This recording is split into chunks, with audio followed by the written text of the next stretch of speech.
সেদিন ছিল একটা বান্ধবীর বিয়ে, তো পৌঁছে গিয়েছিলাম।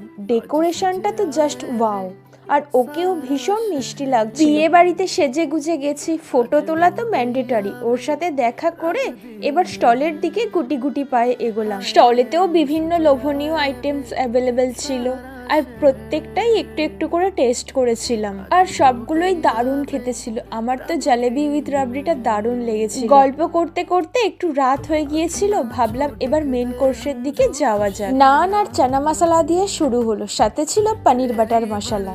তারপর এলো সুস্বাদু ভেটকি মাছের ফিশ ফ্রাই। নেক্সট আজকের শো স্টপার মাটন বিরিয়ানি, আর সাথে ছিল চিকেন চাপ, যেটার কম্বিনেশনটা জাস্ট দারুণ। তারপর একে একে এলো চাটনি, পাঁপড়, রসগোল্লা, গোলাপ জামুন, আর হ্যাঁ, সাথে সন্দেশও ছিল। সব মিলিয়ে বিয়ে বাড়িতে বেশ মজা করেছি। তোমাদের ভিডিওটা ভালো লাগলে অবশ্যই চ্যানেলটা সাবস্ক্রাইব করে দিও। টাটা।